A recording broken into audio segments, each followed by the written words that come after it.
Batong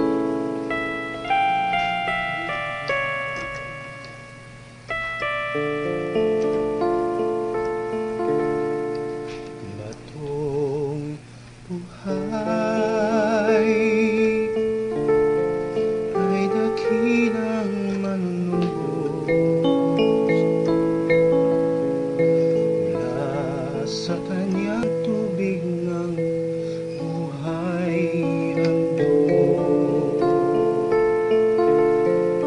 Batong buhay ay si Kristong manunubos, walang bayad, tubig ng buhay ay handog. Buksan ang puso kay Jesus, ililigtas ka sa lungos. Tanging banal na dugo, tanggapin siya ngayon habang may panahon, at mahalin at maglingkod. Namatay siya sa krus, sasanay pantubos. Buksan ang puso kay Jesus, ililigtas ka sa lungos. Tanging banal na dugo, tanggapin siya ngayon habang may panahon, mahalin at maglingkod. Namatay siya sa krus, sasalay pantubos. Namatay siya sa krus, sasalay pantubos.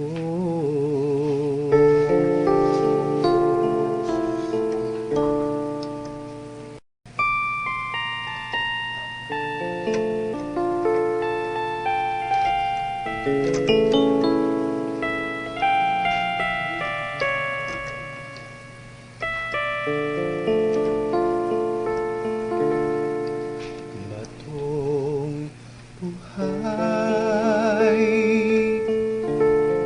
ay dakilang manunubos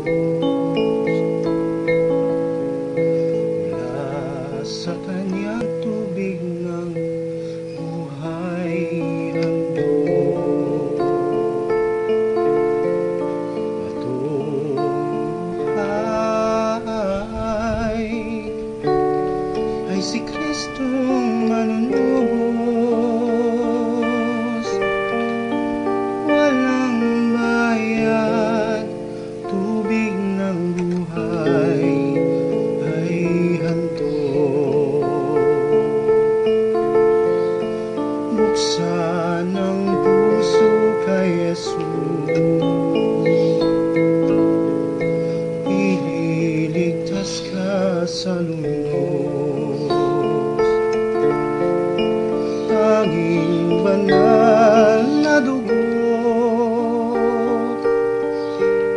tanggapin siya ngayon habang may panahon, at mahalin at maglingkod. Namatay siya sa krus, sasanay pantubos. Buksan ang puso kay Jesus, ililigtas ka sa lungos. Tanging banal na dugo,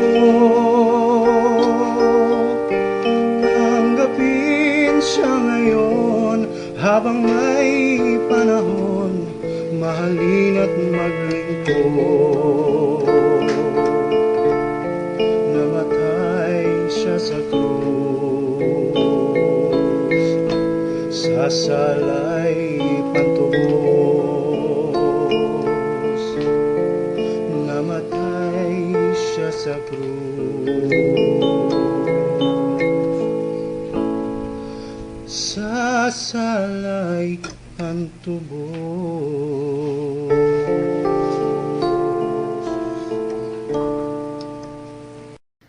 Isa pong mainit na pagbati ang ipinapaabot namin sa inyong lahat. Kami po ang mga Kristiyanong naliwanagan sa mga salita ng Diyos, na magbuhat po ng makilala namin ang tunay na Jesucristong nakilala ng mga apostol. Kami po ay namamangha kung bakit ngayon kapag binubuksan namin itong banal na aklat, mga salita ng Diyos, kami po ay nagtataka kung bakit ito ay aming nauunawaan.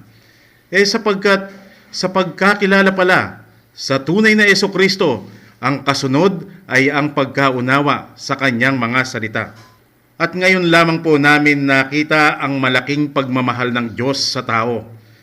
Tama, ang gusto ng Diyos ay mailigtas ang lahat ng tao, pero mayroon palang kondisyon. Mayroong inahanap ang Diyos sa mga tao bago iligtas ang mga tao.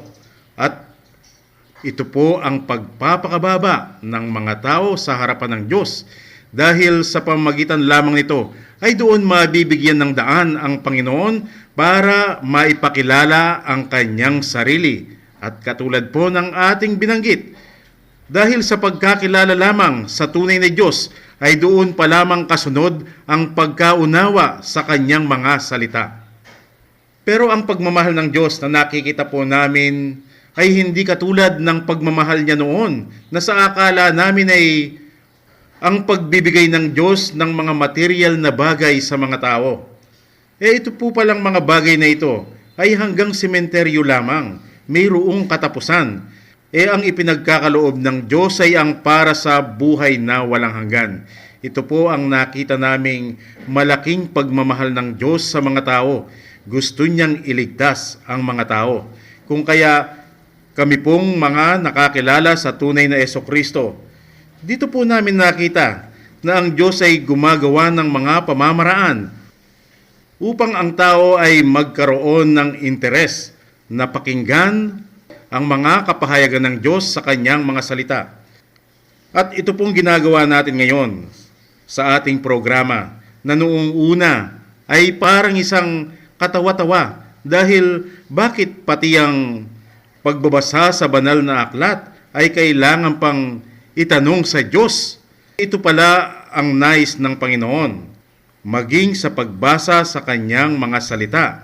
Ito po ang ipinahayag ng Diyos, ang tungkol sa Bible reading, ang tamang pagbasa sa mga salita ng Diyos.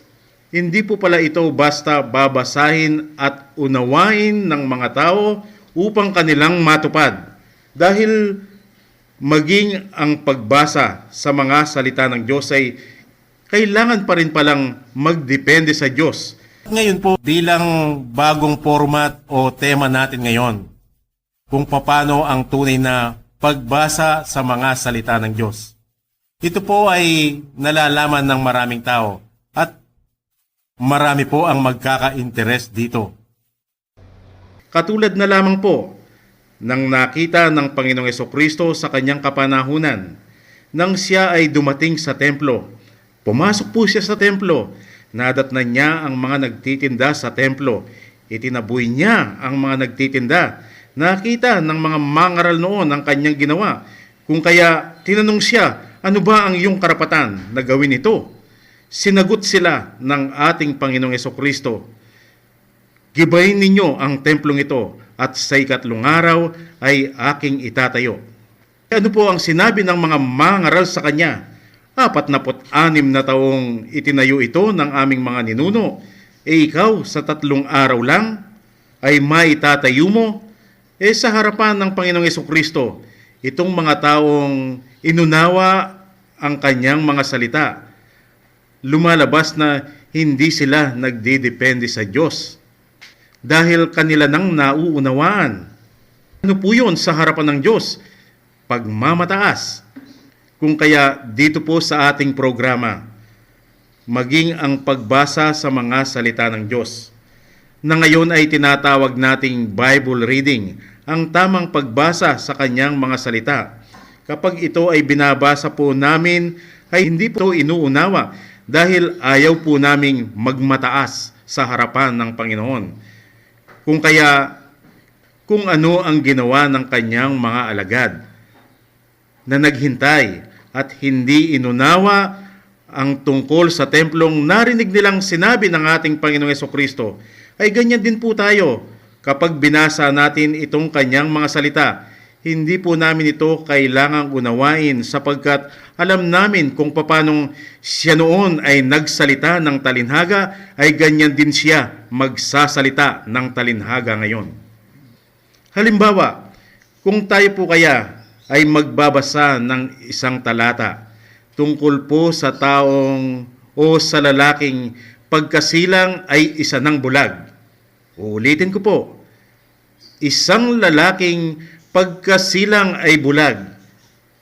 Ito po kayang mababasa natin ito, ay sasabihin nating talinhaga o ito ay maliwanag na at nauunawaan na.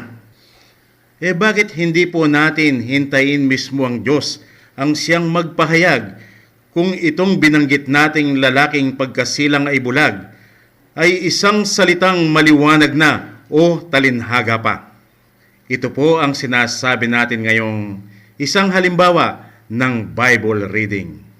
Kaya atin na pong basahin itong lalaking pagkasilang ay bulag na nakita ng mga alagad mismo ng ating Panginoong Jesucristo, at sa nakita nila, mayroon po silang itinanong sa Panginoon tungkol sa pagkabulag nitong lalaki. Ito po at babasahin sa atin ng ating kapatid dito sa 1, Kapitulo 9, mula versikulo 1 hanggang 2. Narito po ang 1:9, versikulo 9, 1 hanggang 2. At sa pagdaraan niya, ay nakita niya ang isang lalaking bulag mula sa kanyang kapanganakan. At tinanong sa kanya ng kanyang mga alagad na nagsasabi, Rabi, sinong nagkasala, ang taong ito o ang kanyang magulang upang siya ipanganak na bulag? Iyon po ang naging tanong ng mga alagad ng ating Panginoong Hesus sa kanya. Kung itong lalaking bulag, ito ba ay kasalanan ng kanyang mga magulang o kasalanan mismo nitong taong bulag? Pero pakinggan po ninyo kung ano ang isinagot ng Panginoong Jesucristo doon sa kanilang katanungan. Narito po ang 1:9-3. Sumagot si Jesus, hindi dahil sa ang taong ito'y nagkasala, ni ang kanyang magulang man, kundi upang mahayag sa kanya ang gawa ng Diyos. Sagot ng ating Panginoong Jesucristo, hindi man pala kasalanan ng kanyang mga magulang o ng mismong taong ito kung bakit siya ay bulag. Ito po pala ay para mahayag sa kanya ang mga gawa ng Diyos. Pero ito pong lalaking tinutukoy natin ay isang bulag.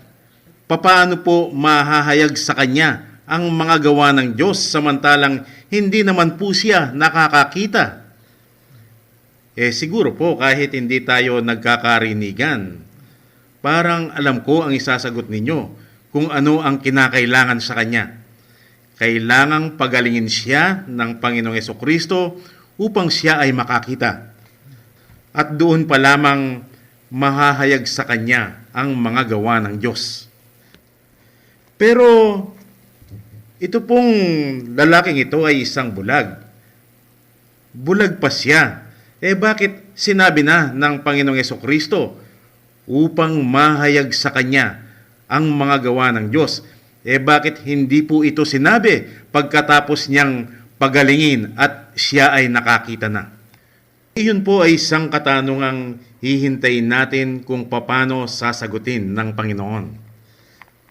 Samantala atin pong itutuloy kung paano pinagaling ng Panginoong Hesukristo itong lalaking pagkasilang ay bulag.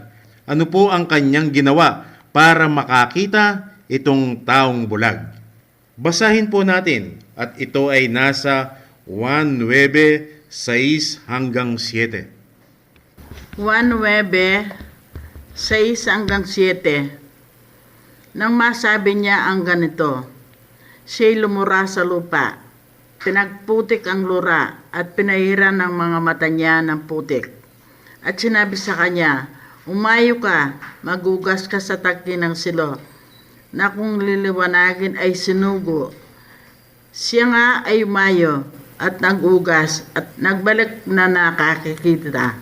Narinig po natin kung anong paraan ang ginawa ng Panginoong Hesukristo para pagalingin itong taong bulag upang siya ay makakita. Ang Panginoon ay dumura sa lupa at ito ay ginawa niyang putik pagkatapos ipinahid sa mata nitong lalaking bulag at inutusan siyang magpunta doon sa tangke at maghugas na sinunod nitong lalaking bulag kung kaya siya ay nakakita. Ito po kaya ang istorya ng lalaking pagkasilang ay bulag at ginamot siya ng ating Panginoong Hesukristo. Siya ay nakakita. Sapat na po ba yung ating narinig para sabihin nating maliwanag na ito at nauunawaan na? Ano naman po kaya ang masasabi mismo ng ating Panginoong Hesukristo tungkol dito? Bakit hindi po natin basahin mismo kung ano ang sinabi ng ating Panginoong Hesukristo dito sa Marcos 4:34? Marcos 4:34 At hindi sila kinakausap kundi sa talinghaga. Tatapot sa kaniyang sariling mga lagad ay bukod na ipinaliliwanag ang lahat ng mga bagay. Ang Panginoong Hesukristo pala ay nagsasalita ng talinhaga at kinakailangan munang ipaliwanag niya ang mga bagay-bagay upang maunawaan. Kung ganon, ito pong binasa natin tungkol sa lalaking pagkasilang ay bulag at ginamot siya ng ating Panginoong Hesukristo kung kaya siya ay nakakita. Ito pala ay salitang talinhaga ng ating Panginoon na kailangan muna niyang ipaliwanag para maunawaan. Wala po pala itong pinagkaiba sa nakita ni Apostol Juan. Selyadong aklat. Selyado, ibig sabihin ay saradong-sarado. At sa nakita ni Juan, na walang sinumang tao sa ibabaw o sa ilalim man ng lupa, o walang sinumang tao na nasa langit na po pwedeng makapagbukas sa selyadong aklat. Pero kung paano ang narinig nating ginawa ng Panginoong Hesukristo sa Marcos 4:34 na ang kanyang mga salitang talinhaga ay ipinapaliwanag niya, ganon din ang nakita ni Apostol Juan na ang nakita niyang pupwedeng makapagbukas sa selyadong aklat ay walang iba kung hindi rin lamang ang Panginoong Hesukristo. Pero paano po kaya gagawin ng Panginoong Hesukristo ang ginawa niya sa Marcos 4:34 na ipinaliwanag niya ang talinhaga niyang salita? At paano rin gagawin ngayon ng ating Panginoong Hesukristo ang nakita ni Apostol Juan na binuksan niya ang selyadong aklat, sapagkat ito palang ating binabasa na tungkol sa lalaking pagkasilang ay bulag na ang akala natin noon ay isang maliwanag ng nauunawaan ng mga tao, pero ayon mismo sa ipinapahayag ng Panginoong Hesukristo, ito pala ay salitang talinhaga o ito ay selyado o hindi pa ito nabubuksan. Matatanggap po kaya ng mga tao na itong binasa natin tungkol sa lalaking pagkasilang ay bulag, ito ay selyado o hindi pa nauunawaan? Ito pong tinatalakay natin ay ang tungkol sa lalaking pagkasilang ay bulag, na ayon po sa ipinapahayag ng Panginoong Hesukristo, ito ay salitang talinhaga niya, na kinakailangan ang kanyang kapahayagan bago ito maunawaan. Paano po kaya ito magiging talinhaga? Wala po kaya itong malaking kaugnayan sa sinasabi ng ating Panginoong Hesukristo tungkol sa mga eskriba at sa mga pariseo, na sa mata ng mga tao noon, sa nakikita nila ay hindi naman bulag ang mga eskriba at mga pariseo. Pero bakit ang Panginoong Hesukristo, itong mga eskriba at mga pariseo ay tinatawag niyang mga bulag? At isa pong ebidensya ay ang sinasabi ng Panginoong Hesukristo sa kanila, "Ako ang liwanag," pero bakit hindi po nila nakikita ang liwanag? Sa makatwid, ang kanilang pagkabulag ay ang hindi nila pagkakilala sa Kanya. Kung ganon, kung ang pagkabulag nitong mga eskriba at mga pariseo ay ang hindi pagkakilala sa ating Panginoong Hesukristo, ito po palang lalaking bulag. Ang kanyang pagkabulag ay hindi rin niya nakikilala ang ating Panginoong Hesukristo. Pero alam po natin sa istorya na ang lalaking ito ay ginamot siya ng ating Panginoong Hesukristo kung kaya siya nakakita. Bakit po wala naman palang pinagkaiba na itong mga eskriba at mga pariseo sa harapan ni Hesukristo, sila ay mga bulag din, katulad nitong lalaking ito, dahil hindi nila nakikilala ang Panginoong Hesukristo? Bakit ito pong lalaking ito ay ginamot niya at hindi niya ginamot ang mga eskriba at mga pariseo para sila ay makakita rin katulad ng lalaking ito?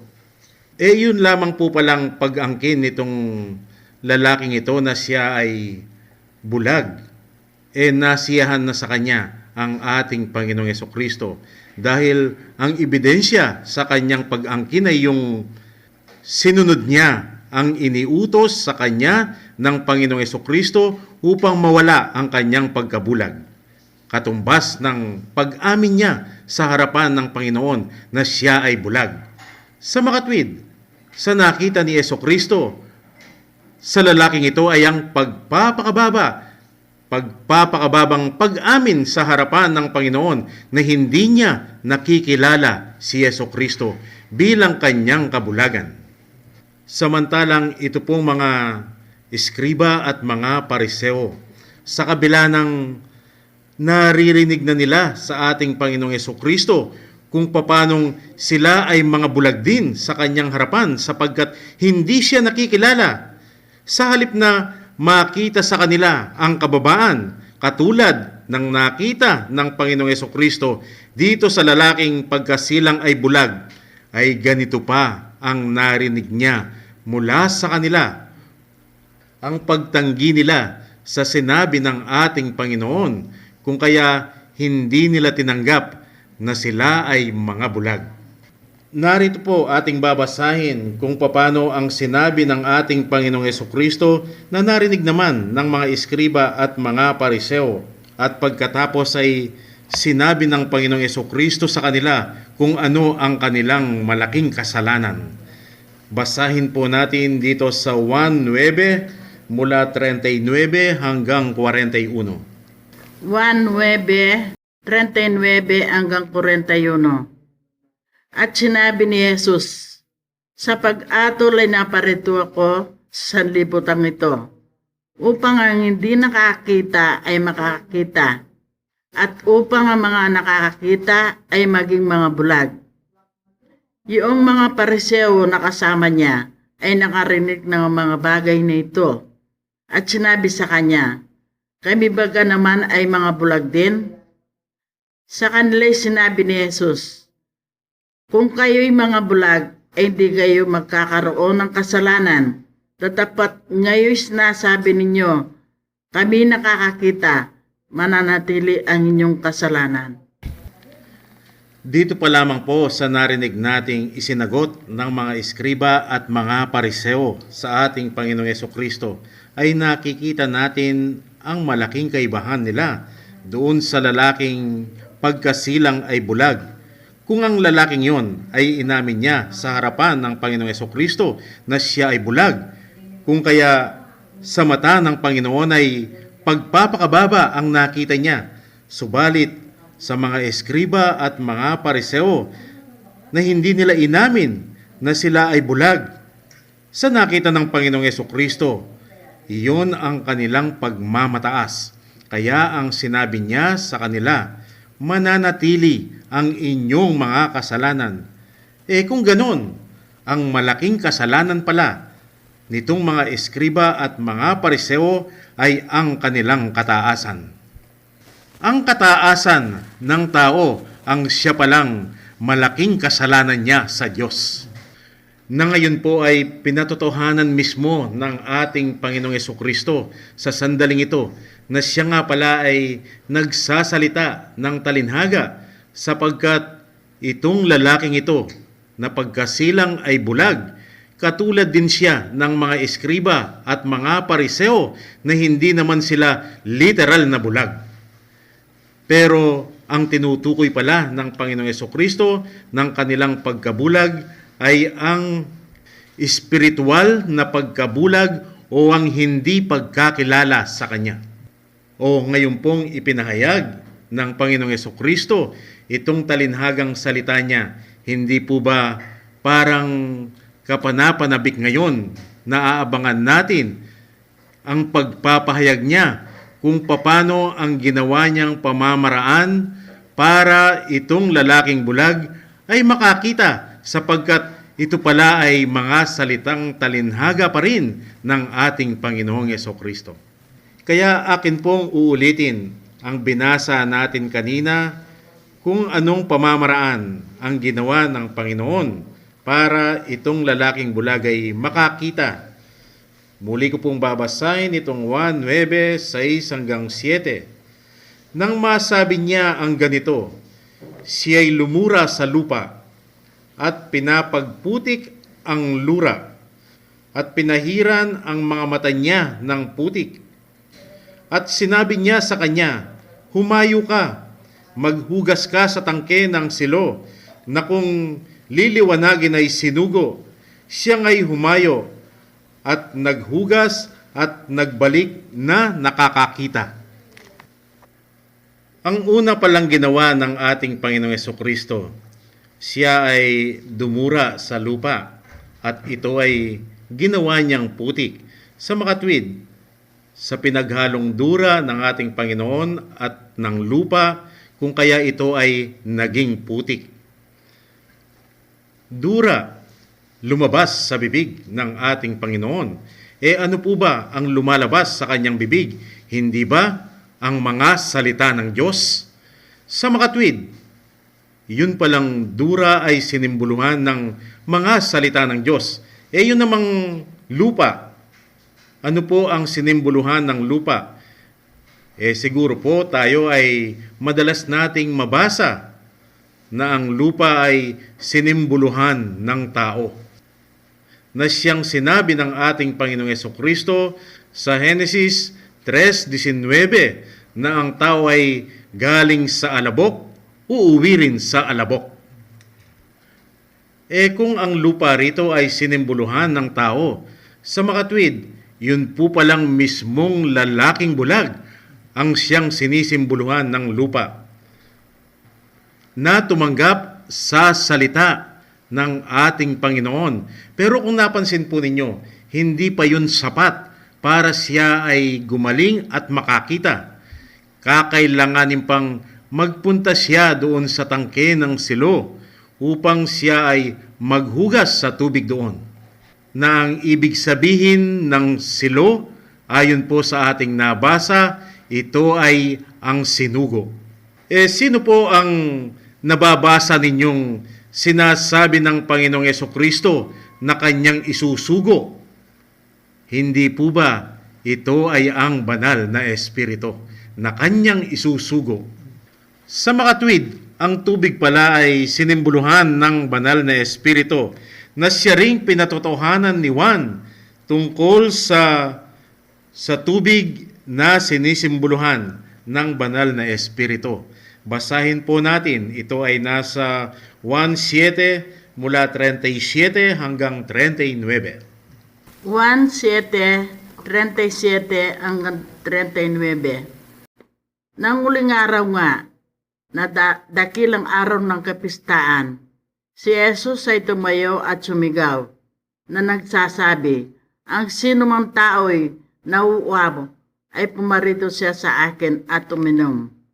Ang sumasampalataya sa akin, gaya ng sinasabi ng kasulatan, ay mula sa loob niya, ay aagos ang mga ilog ng tubig na buhay. Ngunit ito'y sinalita niya tungkol sa Espiritu na tatanggapin ng mga magsasampalataya sa Kanya, sapagkat hindi pa pinagkakaloob ng Espiritu samantalang si Jesus ay hindi pa niluluwalhati. Kanina po sa umpisa ng ating pagtalakay dito sa lalaking pagkasilang ay bulag. Sa maliwanag na nauunawaan ng mga tao, ito ay literal na bulag. Katulad siya ng mga bulag na nagpapalimos sa lansangan. Katulad siya ng mga bulag na inaakay dahil hindi siya makalakad, hindi niya nakikita ang kanyang dinadaanan. Pero sa ipinahayag ng Diyos, napakalayo ng unawa ng tao dahil ang Diyos pala ay nagsasalita ng talinhaga at sa kanyang ipinahayag ay hindi pala ito literal na bulag, kundi espiritual na pagkabulag o ang hindi pagkakilala kay Jesucristo. Kung kanina, sa maliwanag na unawa ng tao, ng pagalingin ng Panginoong Jesucristo, itong lalaking bulag, katulad siya ng mga bulag sa lansangan na pwede nang makalakad at hindi na kailangan pang hakain. Pero sa ipinahayag ng ating Panginoon ay hindi pala literal na pagkabulag ang kanyang pinagaling para siya makakita, kundi ang pagkadilat ng kanyang mata ay ang pagkakilala sa tunay na Jesucristong nakilala ng mga apostol. At bilang patotoo ng Diyos na hindi literal na bulag ang kanyang pinagaling sa istoryang ito, ay idiniin niya ito sa 1:6-63 na kung babasahin po natin ay ganito ang nakasulat. 1:6-63. Ang Espiritu nga ang bumubuhay. Sa laman ay walang anumang pakinabang.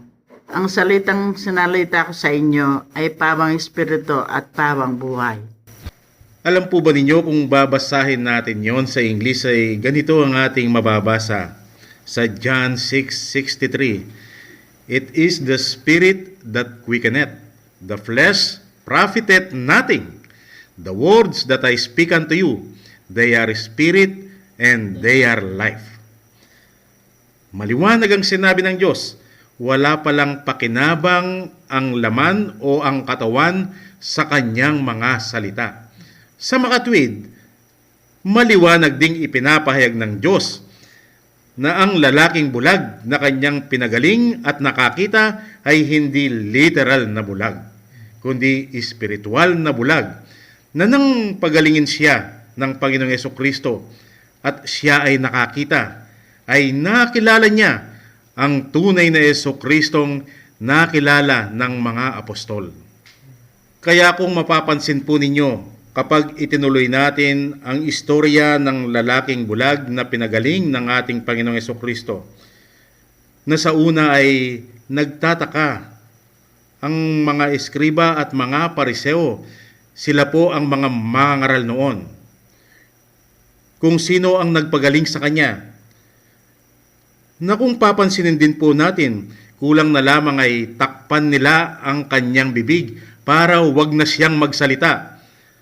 At tinawag pa nila ang kanyang mga magulang para pabulahan ng ang lalaking ito ay bulag, kung kaya siya ay nakakakita naman talaga. Pero ang kanyang mga magulang mismo ang nagpatotoo na siya ay bulag. At ang sinabi pa nila, siya na lang ang inyong tanungin, nasa ustong edad na. Kaya po ito nasabi ng kanyang mga magulang sapagkat natatakot po silang ipagtabuyan sila sa sinagoga, kung kaya ganyan na lang ang kanilang sinabi sa mga mangaral noon. Pero kahit ulit-ulitin nila ang pagtatanong nila dito sa lalaking bulag, pansinin din po ninyo kung ano ang kanyang isinasagot sa kanila. Ito ay ang Jesucristong nakilala niya. Tungkol po dito sa istorya ng lalaking pagkasilang ay bulag, na ang ipinahayag ng Diyos ay kakaiba sa maliwanag na unawa ng tao. Pero sa mga tao, ang nakikita nila ito ay isang istorya na lamang na nangyari noong panahon ng ating Panginoong Jesucristo, na sinasabi rin nilang sapagkat hindi nila nakilala noon ang ating Panginoon. Ang mga tao nga naman ngayon, gustong-gustong basahin ang kanyang mga salita at lahat ay pinupuri ang ating Panginoong Jesucristo. Lahat sila ay nagpapasalamat at lahat sila ay sumasamba sa ating Panginoong Jesucristo. At lahat po sila ay inaangkin nilang kakilala nila ang Panginoong Jesucristo. Pero dumaan na po ba sa inyong kaisipan kung talagang ang mga taong naniniwala sa banal na aklat ay tunay na nakilala ang Jesucristong nakilala ng mga apostol? Bakit po kaya ang lumalabas sa kanilang bibig ay ang magkakaibang pagkakilala nila kay Jesucristo? At ang katotohanan, ito po kaya ay isang pagkakataon lamang o ito ay isang kapahayagan ng Diyos na kung bakit sa panahon ng ating Panginoong Jesucristo, nang siya ay magpunta sa Cesarea Pilipos, nangaral sa maraming tao. Tandaan po ninyo, isang Jesucristo ang nakita nila at narinig na nangaral sa Cesarea Pilipos ng mga tao. Nang tanungin na ng Panginoong Jesucristo ang kanyang mga alagad kung ano ang sinasabi ng mga tao tungkol sa kanya, ay ganito po ang narinig niya. Ang sabi po ng ilan, kayo raw si Juan Bautista. Ang sabi naman ng iba, kayo raw ay si Jeremias. Ang sinasabi naman po ng iba, kayo raw ay si Elias. Ang naririnig po naming sinasabi ng iba, isa po kayo sa mga propeta. Ilan pong pagkakilala ang narinig ng ating Panginoong Jesucristo mula sa mga tao? 4 na magkakaibang pagkakilala sa Kanya. Ngayon, ang sabi po natin kanina, nagkataon lamang po ba ito o isang kapahayagan din ng Diyos na kung bakit ang pagkakilala ng mga tao ngayon sa ating Panginoong Jesucristo ay 4 din? 4 na magkakaibang pagkakilala sa Kanya. Una, sinasabi ng ilan, si Jesucristo ay tao lamang at hindi siya Diyos. Ikalawa, ang sinasabi rin ng ilan, si Jesucristo ay Diyos, pero siya ay maliit na Diyos sapagkat ang kanyang ama ang siyang malaking Diyos. At ang sinasabi naman ng ilan, ang pangalan ng Ama at banal na Espiritu ay Jesucristo, kung kaya ang pangalan ng Diyos ay Jesucristo rin, na tinatawag na oneness. At ang sinasabi din po ng iba, si Jesucristo ay sa kabila ng mayroon lamang pinapaniwala ang isang Diyos, subalit ang Diyos ay mayroong 3 persona, Diyos Ama, Diyos Anak, at Diyos Espiritu Santo, at si Jesucristo ay Diyos at tao. Pero lahat po sila ay inaangking si Jesucristo ay anak lamang ng Diyos, ngunit siya ang tagapagligtas. At lahat po sila ay inaangking ding si Jesucristo ang siyang tagapagligtas. Bakit naman po ang inaangkin ng Amang Diyos sa aklat ni Isaias, sa Isaias 43:11, na siya lamang ang siyang tagapagligtas at wala ng iba? Hindi po ba isang maliwanag na ebidensya yan na hindi nga nila nakilala ang Jesucristong nakilala ng mga apostol? At isa pa rin po kung bakit ang lahat ng mga mangangaral ngayon ay inaangkin nilang sila ang mga ministro ng Bagong Tipan. Kung bakit naman ang kanilang maliwanag na nauunawaan lamang sa banal na aklat ay ang titik o literal na kahulugan. Samantalang ang pagkakilanlan ng mga tunay na ministro ng Bagong Tipan ay isinalarawan ni Apostol Pablo sa 2 Korinto 3:6 na sinasabing, "And hath made us able ministers of the New Testament, not of the letter, but of the Spirit. For the letter killeth, but the Spirit giveth life." Ano po ba ang ibig sabihin ng titik o literal na kahulugan? Na ayon sa ating narinig ay hindi siya nagbibigay buhay. Na ang ating narinig ay pumapatay. Hindi po pala ang titik o ang literal na kahulugan. Hindi ito ang nagbibigay buhay. Na ang tinutukoy ay ang para sa buhay na walang hanggan. Dahil po ang titik, ito ay pakinabang lamang sa katawan na siyang maliwanag na ipinangangaral. Ang gusto ng Diyos ay ang nagbibigay buhay. Na ang tinutukoy pala ng Diyos ay ang espiritual na kapahayagan ng Diyos sa titik na siyang nagbibigay buhay o na siyang nagbibigay buhay para sa buhay na walang hanggan. Sa makatwid, kung ang titik o literal na kahulugan, ang pakinabang ay para lamang sa katawan o sa laman, hindi po yun, sapagkat ang kanyang inaasahan ay ang espiritual niyang kapahayagan sa titik na ang pakinabang ay para sa kaluluwa.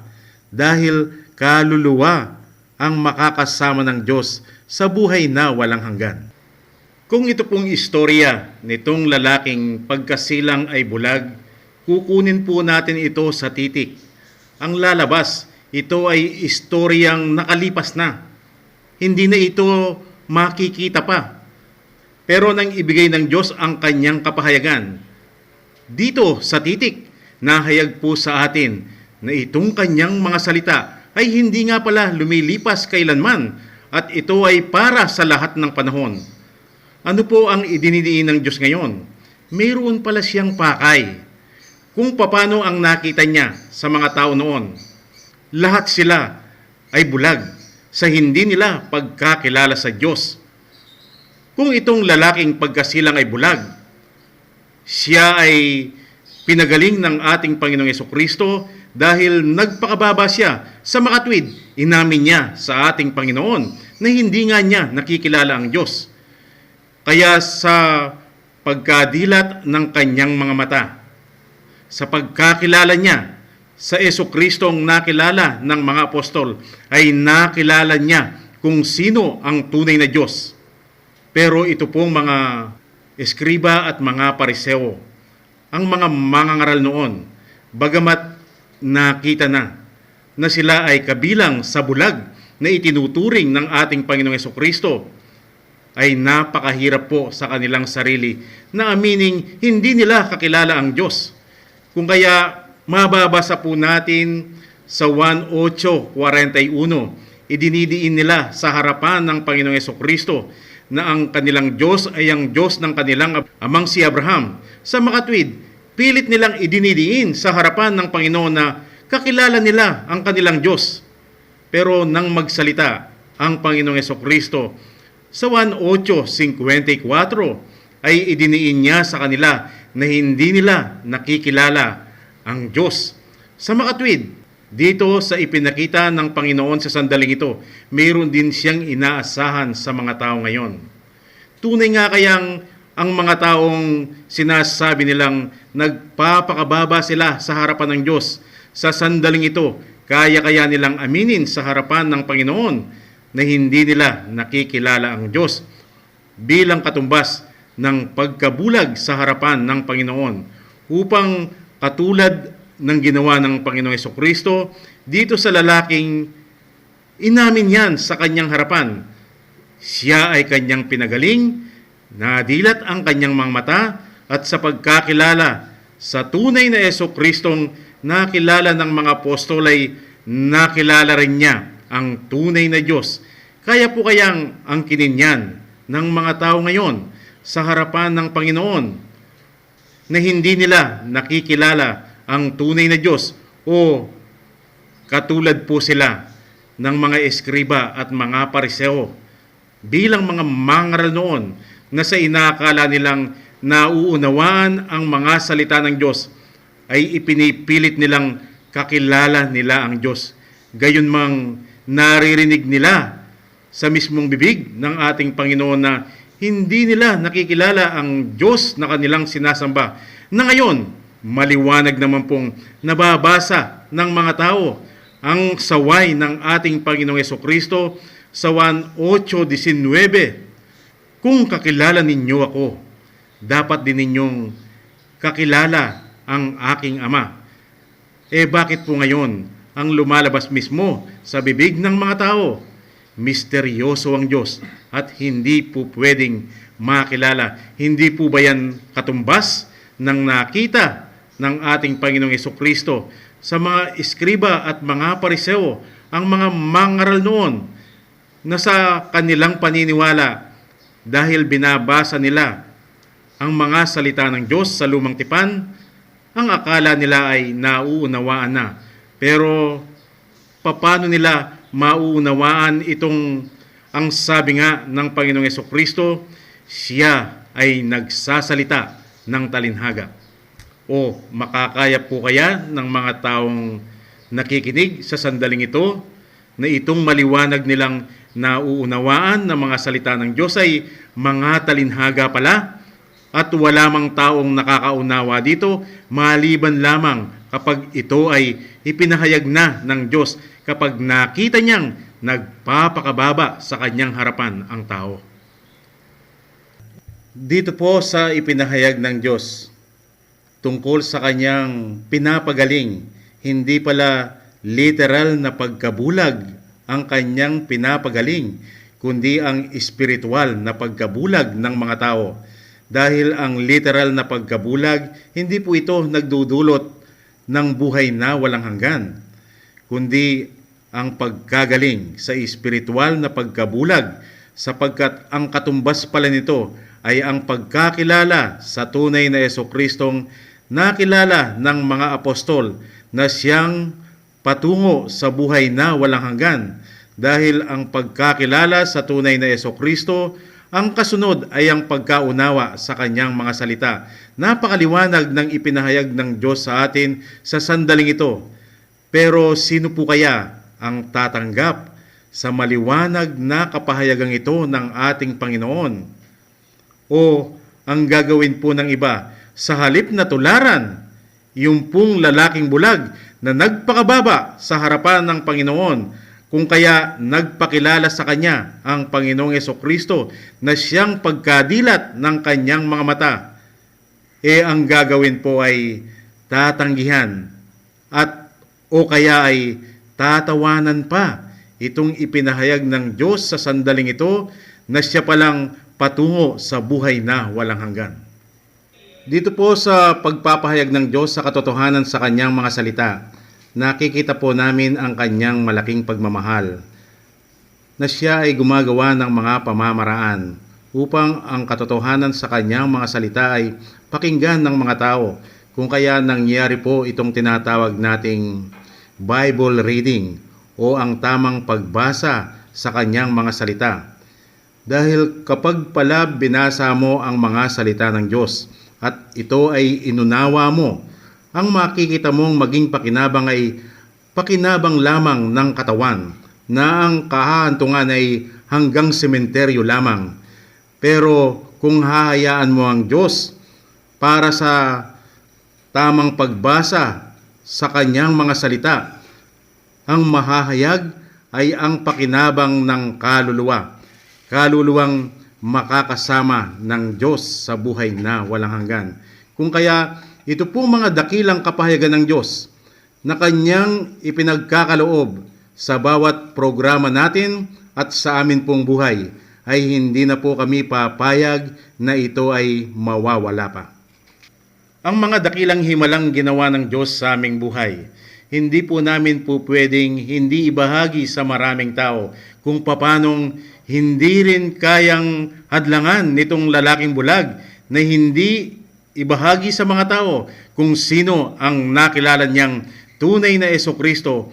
Kung kaya pakinggan po natin itong isang kapatid na ibabahagi sa atin kung paano rin niya nakilala ang tunay na Jesucristong nakilala ng mga apostol. Magandang araw po sa inyong lahat. Ako po ay dating Iglesia ni Cristo. Dati rin po ako miyembro sa dating daan. Dati rin po miyembro ako sa Iglesia Katolika, Apostolika Romana. Kung ako po'y tatanungin ninyo ngayon kung sino ako, noon po ako ay Iglesia ni Cristo, sasabihin ko, ako Iglesia ni Cristo. Nang ako'y nasa dating daan, kung tatanungin din po ninyo ako kung sino ako ay nasa dating daan. Kung sa Katoliko, ako'y Katoliko. Subalit ngayon po, tanungin ninyo ako ngayon. Hindi ko na po sasabihin ng ganon. Ang sasabihin ko po sa inyo kung sino ako'y tinawag ng Diyos. Meron akong mga kasama na nagkakaisa sa aming pananampalataya. Tinawag kami ng Panginoon Diyos. Isa-isa, dinala kami sa kanyang sambahayan. At doon po namin pinaliligayan Diyos. Sinasamba siya sa Espiritu at katotohanan. Wala po akong ibang damdamin ngayon. Kaya po ako nagpapatuto sa inyo upang ipakilala ko sa inyo kung gaano ang nararamdaman kong kasiyahan, kagalakan nang makilala ko ang tunay na Diyos. Siya pala po ang Diyos, nagkatawan tao sa katauhan ng ating Panginoong Jesucristo. Dalawang papel po ang pinapapil niya. Ang papel ng Ama at ang papel ng Anak. Kapag ka po ganito ang pagkakilala ninyo sa Kanya, nasa tunay po kayong pagkakilala at madadama ninyo ang aking nadarama ngayon. Kaya inaanyayahan ko po kayong lahat na makinig sa radio station na ito. Tuwing Sabado, alas 12 ng tanghali. Tuwing Lunes, alas 8 ng gabi. Tuwing Miyerkules, alas 8 rin ng gabi. 3 beses po sa loob ng isang linggo. Kaya makinig po kayo, huwag ninyong kakalimutan ang oras na sinabi ko sa inyo. Para ang nadarama ko ngayon na kasiyaan ay inyo ring madadama. Napakaligaya ang mararamdaman mo kung nakilala mo na ang tunay na Diyos. Yan na po ang tunay na kaligtasan. Makikita na po ng Diyos ang tunay na kababaan sa inyo. At kapag ka nakita ng Diyos ang tunay na kababaan, yan na po ang tunay na kaligtasan. Wala na po tayong alalahanin. Basta magpakababa lang tayo sa Panginoon Diyos. Pag nakita niya ang ganap na pagpapakababa, tuturuan niya po tayo, magpapakilala siya sa atin. Noong ako'y nasa sa mga sekta pa, pilit kong tinatanong kung sino ang banal na Espiritu. Sabi nila, ang Panginoon Diyos ay ang banal na Espiritu. Pero sino po ba ang banal na Espiritu? Para niyang nakilala ko po ang Diyos sa kanyang dalawang papel, papel ng Ama at saka papel ng Anak, doon ko po nakilala kung sino ang banal na Espiritu. Ang banal na Espiritu pala po, wala pong iba kung hindi ang Panginoong Jesucristo sa kanya pong papel na Ama. Kung paano po nangyari yan ng ang ating Panginoong Jesucristo ayon sa banal na kasulatan, ang kanyang mga disipulo, sinabi niya, hindi ko kayo iiwanan, subalit babalikan ko kayo at mananatili ako hanggang sa katapusan ng sanlibutan. Yan po ay pangako ng ating Panginoong Jesucristo. Yan po ba niya natupad? Natupad po. Sa araw ng Pentecost, ang dumating ang banal na Espiritu. Hindi po ba ang Panginoong Jesucristo ang nangako sa mga apostol na siya'y darating siya, hindi niya iiwanan ng kanyang mga disipulo. Bakit po ang Espiritu Santo ang dumating? Sapagkat ang Espiritu Santo pala po, yan ang ating Panginoong Jesucristo sa kanyang papel na Espiritu. Kaya nga po, ngayon, hindi na po ako tinuturuan ng ninuman tao sapagkat nasa akin na po siya. Siya na po ang nagtuturo sa akin ngayon. Kaya kapag ka po, ito ang nalaman ninyo, kayo din po madadaman ninyo ang kasayaan na nadama ko ngayon. Hindi na po kailangan ng turuan ng ninuman tao, kung hindi ang magtuturo na po sa inyo ang tunay na Diyos sa kanyang manifestation, banal na Espiritu. Sapagkat nangako po ang Diyos nang siya gumawa ng testamento, siya ang maging mana ng kanyang mga lingkod. Kaya kung nakilala po natin siya, tayo ay kanyang mga lingkod. Siya po ang ating mamanahin. Titira na po sa atin ang banal na Espiritu. Kaya wala na po tayong alalahanin. Nasa atin na po ang kaligtasan ngayon. Nakita ko ang mga sektang pinanggalingan ko. Ang tinuturo pala ay ang salita lamang ng Diyos na katuruan ng tao. Dahil po yan ang tinuturo ng mga sekta, katuruan ng tao. Ang nakikinabang po, ang laman, ang katawan, hindi po ang kaluluwa ng tao.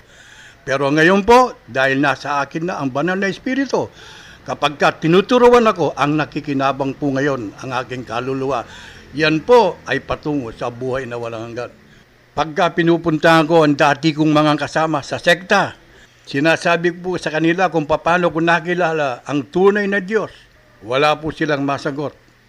Ang doktrina ng aking sinatanggap ngayon, sapagkat ang banal na Espiritu na nasa akin ay siyang nagtuturo sa akin, hindi po kayang malabanan ng aral ng mga ibang sekta.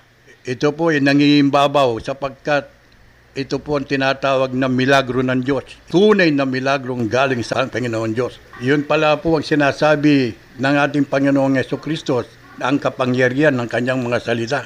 Ang salitang Espiritu, tunay na nakikinabang ay ang kaluluwa natin para sa buhay na walang hanggan. Hanggang dito na lang po. Umaasa po ako, gayaan po ninyo kung ano ang sinabi ko. Hanapin po ninyo ang tunay na Diyos. At yan po ay ituturo sa inyo kapag nakita ng Diyos ang tunay na kababaan na hinahanap ng Diyos sa inyo. Makikilala po ninyo kung sino ang tunay na Diyos. Doon po ninyo makikilala ang tunay na kagalakan at kapayapaan sa inyong kaluluwa. Maraming salamat po. Sa amin pong buhay ay hindi na po kami papayag na ito ay mawawala pa.